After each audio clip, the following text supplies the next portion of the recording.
A chicken and an egg are standing in front of a robot who says, "I will give you $1 million if you can tell me which came first, the chicken or the egg." The chicken says, "I came first because I'm a chicken and I laid the egg." The egg says, "No, I came first because I am an egg and I hatched the chicken." The robot says, "You're both wrong. I came first because I'm a robot and I built the chicken and the egg. Who is correct and why?"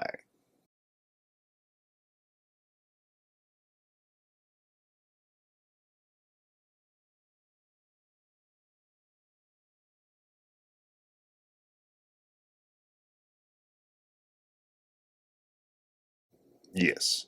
Deepseek R1 Distill Llama 70B Q8, you are correct. The robot is the originator. And welcome back to the Workbench robots. You know, sometimes things just blow up on you. So I've been busy at work the last few weeks, and then I had this power over Ethernet switch die on me. Don't get me wrong, it was a cheap one, but you can see it blew out some caps. It also blew out a couple of devices that were attached to it over power over Ethernet that happened to be a load balancer and a DNS server, which were both just Raspberry Pis, but they didn't like the shock that went through this. So, as everything snowballs in, we ended up having to undertake a major network upgrade in the lab over the last few weeks while I was working, but here is the replacement for that. This is a Sodola 8-port power over Ethernet switch that is managed. It does have a web UI and a console UI if you want to get into it. It is full 2.5 gigabit, 8 ports, and it has a 10 gigabit SFP port, which is going to be important for other upgrades that are coming shortly. So let's go ahead and get this unboxed and take a look at it. There you guys go, completely upside down. Let me flip it over for you. On the front, we've got those 8 ports and the 10 gig SFP that I was talking about. 2.5 gigabit. But this is mainly to run some of my access points and other power over Ethernet things that we have. You can see that it's a fanless design, but it's also meant as like a desktop design. We've got a power cord in there as expected.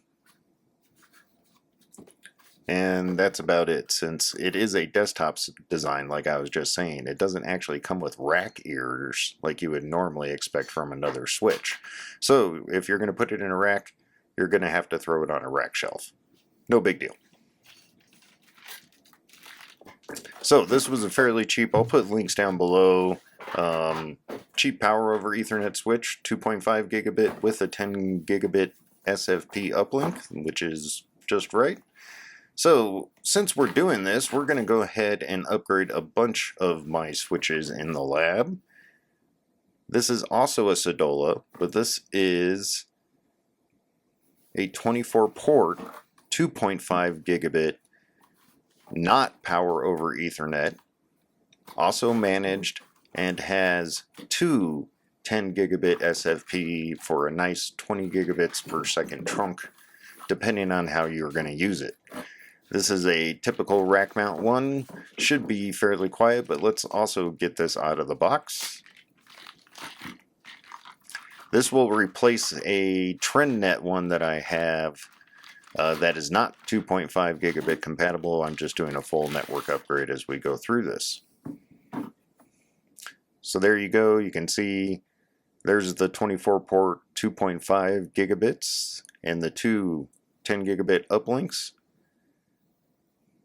Normal power cord, fanless design, should be fairly quiet. Just what I'm looking for. There you guys go with the part number. Again, I'll put the links down below if you're really interested. These are just fairly decent switches that are cheap.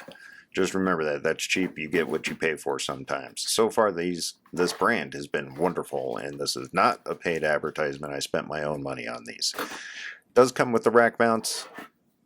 that doesn't. So we've got those two switches that we need to get into the lab and all set up so that we can get everything back up and running. But let's just talk about one more thing. So I've talked about I have 10 gigabit also in the lab, but we're going to do a big upgrade on that because we've got some other stuff coming. So look, here's a bunch of 10 gigabit fiber cables. We are definitely going to be using those. This is a full 10 gigabit switch that we are going to be adding into my lab to basically expand my 10 gigabit capability out. So this is 12 10 gigabit SFP ports, fully managed again. If I'm boring the heck out of you guys, I understand, but there's big reasons why these 10 gigabit switches are coming in, especially with the models that we're trying to run these days and distributed inference. But more, my lab needed an upgrade and it was on my scope this year anyway. So we've got this out. Again, this is all the same brand, comes with a console cable, power cable. We'll see how these switches perform, but I will say they are pretty darn good for the price that you can get them at. And there's the rack ears for it.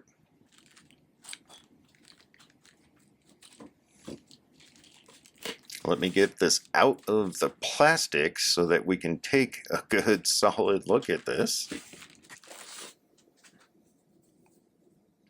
This one does have a fan, of course, because this is 10 gigabit. It's going to generate some darn heat. We have 12 SFPs and a console port. Again, typical standard power supply. Nothing too big or extreme about these, different than the other switches, except for this is 10 gigabit SFP. Has a pretty good backplane speed. And just remember, this is for yet another upgrade. So let's go ahead and bring that in. You guys know I like my mini computers, so here we go. This is a Minisforum MS-01 mini workstation with a Core i5 and a PCIe Express slot in there. It also has two 10 gigabit SFP ports on it. So we're going to add a 1 terabyte NVMe drive and 48 gigs of RAM. I will point out this little mini can handle 96 gigabytes of RAM if you want it to. In my case, I don't need anywhere near that, so we are just going to install 48 gigabits in this one and one NVMe drive. You will notice when I open this up, it supports mini NVMe drives. So this is quite a little mini workstation. I'll leave the link down below so that you guys can see it, and let's go ahead and get into this. And I'll show you guys how to open it up, put some RAM in it, put a drive in it, and get it going. This is going to be my new load balancer for my lab, and that's why I'm upgrading it, and it will have a 20 gigabit uplink in front of all of my Kubernetes clusters and other servers to make it even better. So let's get into this, get this pretty plastic off, and take a good look at this nice pretty packaging that they have here. Not too bad, not too shabby. We're going to have a box in a box, as we normally do when it comes down to these things to get fancy. Now let's see if I can figure out the darn trick to get into it. Does it pull? Does it slide? Come on, it's got to slide. Okay, here we go. Let's get this off.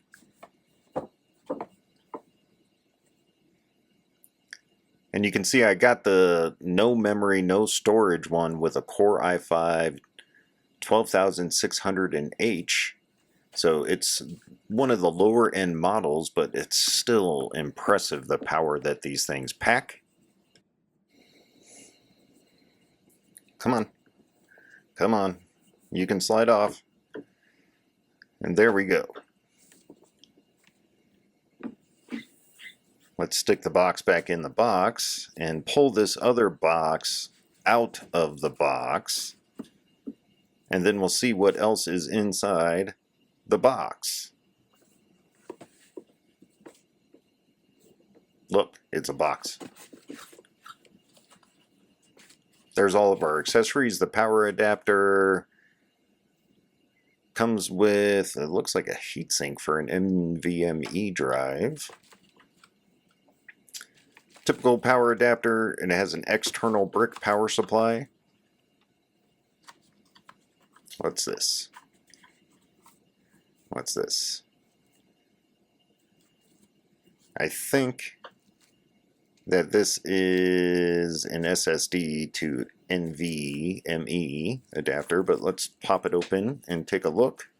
That would be my guess.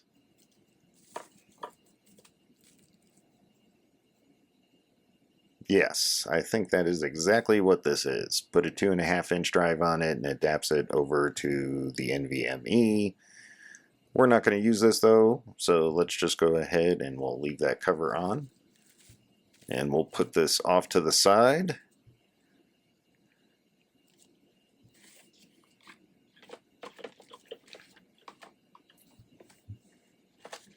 Got a small bit of instruction manuals in here, it looks like.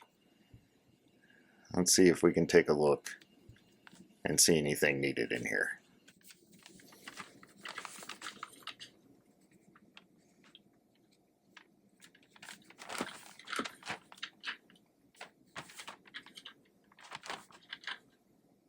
No. The answer is no. There's nothing needed in here whatsoever.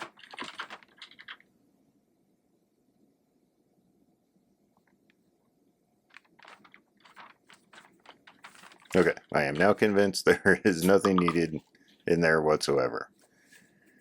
Let's go ahead and take a look at what you guys are probably all waiting for on this video and get into the meat of this, if I can get through all this plastic, so that we can take a look at, what do you know, another box.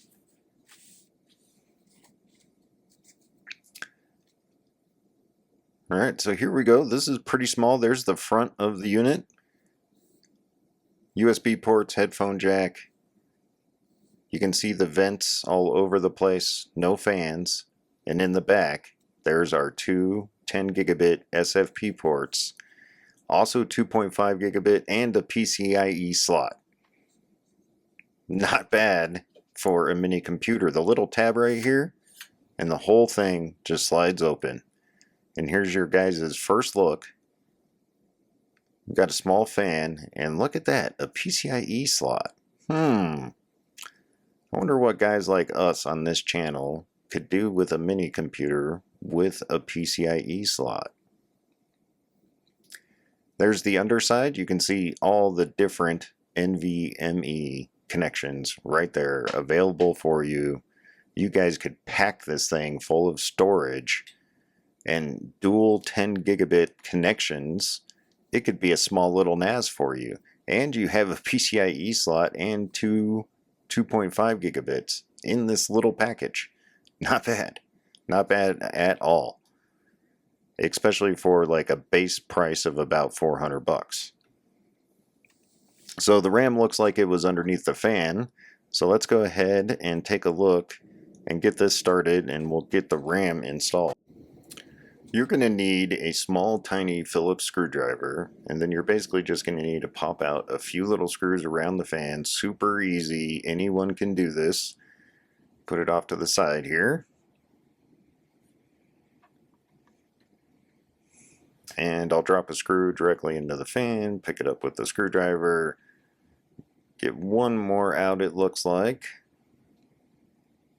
And then the fan should just pull right off.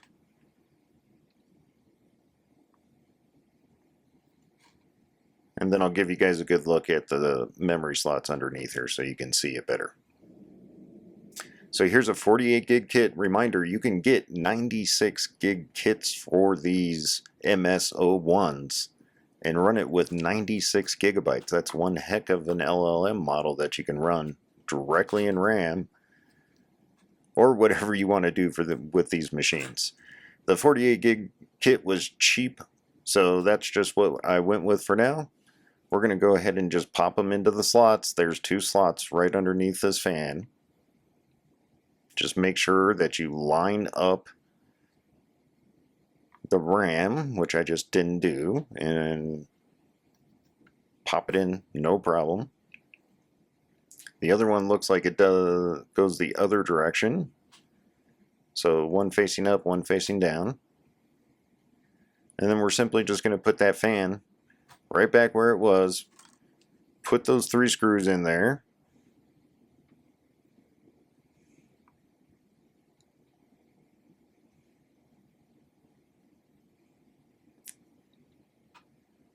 Get this lined up.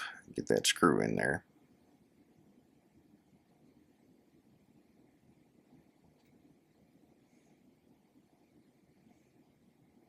These screws are absolutely tiny. It does not help that I'm wearing gloves and trying to do this. Okay, the robot gloves I think are going to have to come off here, at least for me to be able to get this tiny microscopic screw in.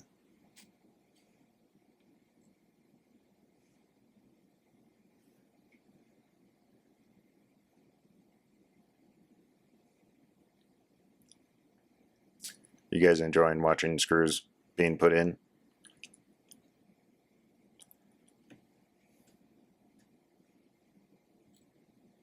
One more to go.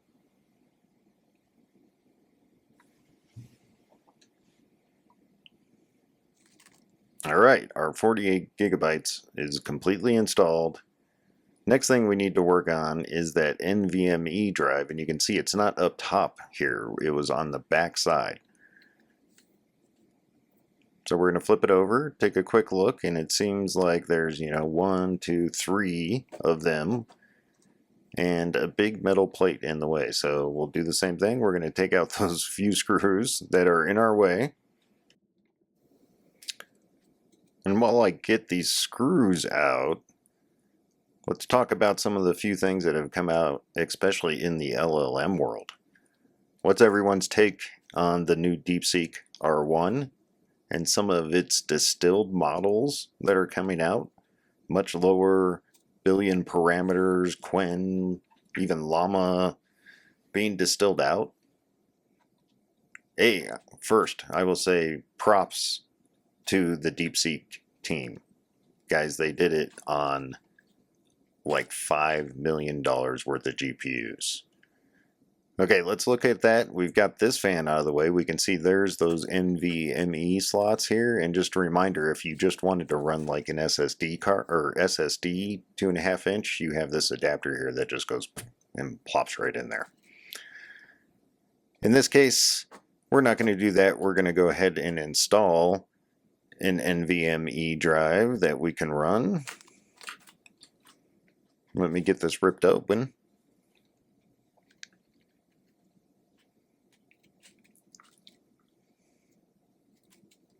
Get it out of the plastic. They're always just shoved in plastic. The screws and the standoffs are already in here, so you just need to take off the screw for the correct standoff that you want. Stick in your NVMe card and stick the screw right back in to plug it in. So the Deepseek R1, props to those guys. They did it with $5 million worth of GPUs, or at least that's what is being said around the community. Much like us who are doing them in our lab and running these open source community models, I think that's going to be great for us. It should accelerate the open source local models. But here we go. We got it all installed.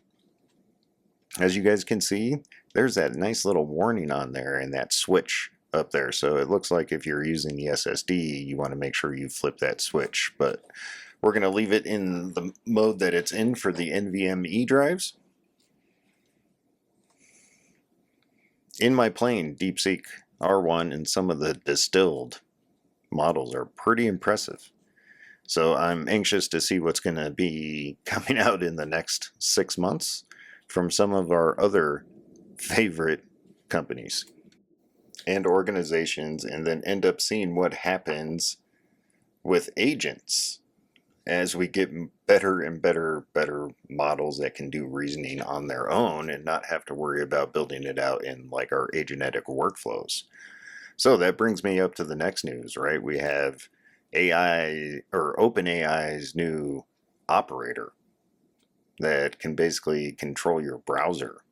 Now, I know there's other open source projects out there that can do this, and other different projects out there that do very similar things.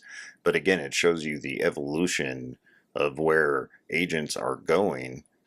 And it'll be interesting to see once, agents have basically control over everything, even though all this hardware sitting on this bench right now doesn't matter in the end when we can have AI do absolutely everything for us. Except for I would like to keep mine in my lab. So there we go. We've got it all back together. It's really as simple as just sliding the outer case back on, which we will do. And then I'm going to go ahead and get this thing set up with Ubuntu 24.04 because that's pretty much the standard in my lab. And then we'll go from there. What would you guys do with one of these MS-01s with the capabilities that it has? So here we go. We've got it all set up on here. I'm going to get this all booted up. We're going to install Ubuntu 24.04 in super fast mode. And then I'm thinking that this might be worthy of running through the Mistral leaderboard test with the rest of our hardware. But I think that will have to wait until next time. This was just a little bit of a behind the scenes in the lab, what's going on, where I've been for the last few weeks working on all of this different stuff and getting it all back and set up. We'll get back to the normal operations here pretty shortly. And until next time, remember, buy your AI pizza, unless that pizza is the size of a mini computer. You didn't actually think I was going to end the video without showing you some sort of LLM running on that Minisforum MS-01, right? Alright, so let's run some Deepseek, R1, Distill, Quen, 14B at a Q8 Quant. You have a drawer full of socks, but you notice that every time you do laundry, one sock goes missing. You suspect that your socks are being stolen by mischievous aliens, but you need to prove it. If you have 10 pairs of socks and one sock goes missing every time you do laundry, how many times do you need to do laundry to have a 99% chance of catching the aliens in the act? And what evidence would you need to collect to prove their guilt?